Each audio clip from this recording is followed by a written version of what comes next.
똥은 비우고 뇌는 채우는 시간. 지식 업그레이드 리얼 프리미엄 화장실 미디어를 제공하고자 오늘도 열이라는 똥유케이션 시작합니다. 여러분, 오늘은 현대인의 일상에서 빼놓을 수 없는 주제, 바로 멀티태스킹에 대해 이야기해 보려고 합니다. 우리는 하루에도 여러 가지 일을 동시에 처리해야 할 때가 많죠. 이메일을 확인하면서 회의에 참석하거나 핸드폰으로 문자를 보내면서도 업무를 처리하는 상황은 이제 익숙해졌습니다. 하지만 이렇게 여러 가지 일을 동시에 하는 멀티태스킹이 정말 우리에게 도움이 될까요? 아니면 오히려 뇌 건강에 악영향을 미칠까요? 오늘 이 주제를 깊이 있게 다뤄보겠습니다. 먼저 멀티태스킹이 뭔지 간단히 알아볼게요.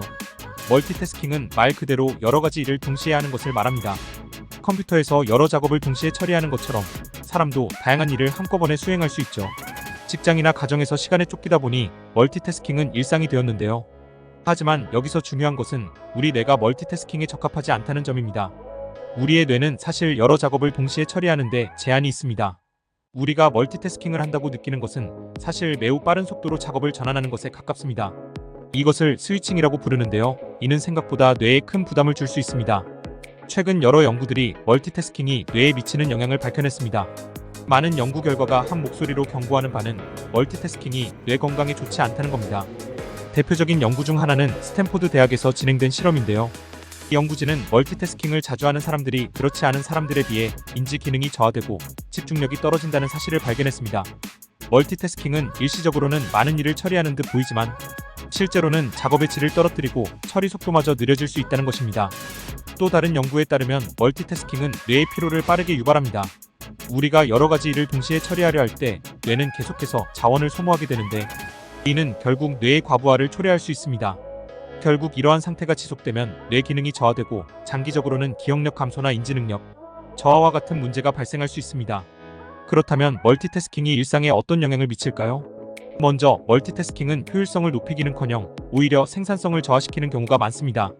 한 연구에 따르면 사람들은 여러 작업을 동시에 할 때 각 작업에 소요되는 시간이 오히려 증가한다고 합니다. 이는 집중력이 분산되면서 작업 전환에 시간이 더 많이 소모되기 때문입니다. 즉 하나의 작업을 끝내고 다음 작업으로 넘어가는 것이 더 효율적일 수 있다는 것이죠. 또한 멀티태스킹은 스트레스 수준도 높입니다. 끊임없이 여러 작업을 전환하면서 뇌는 쉴 틈 없이 가동되기 때문에 피로감이 더 크게 느껴질 수 있습니다. 이러한 상태가 지속되면 결국 번아웃으로 이어질 가능성도 큽니다. 자, 그렇다면 우리는 어떻게 해야 할까요? 답은 간단합니다. 멀티태스킹을 피하고 한 번에 한 가지 일에 집중하는 것입니다. 이를 싱글태스킹이라고도 하는데요. 이 방식은 뇌에 가해지는 부담을 줄이고 작업의 질을 높이는 데 효과적입니다. 또한 집중력을 높이고 스트레스 수준을 낮출 수 있는 가장 좋은 방법이기도 합니다. 오늘 하루는 멀티태스킹을 잠시 멈추고 하나의 일에 온전히 집중해보세요. 여러분의 뇌가 훨씬 가볍고 일의 효율성도 높아질 겁니다. 건강한 뇌와 효율적인 삶을 위해 오늘부터 작은 실천을 시작해보는 건 어떨까요? 오늘 영상이 유익하셨다면 제발 구독과 좋아요, 화장실에서 또 만나요. 지금까지 화장실 일타쌍피 프로젝트 아는 것이 힘이다 배워서 남주지 않는 프리미엄 막간 화장실 교육 미디어 똥유케이션이었습니다.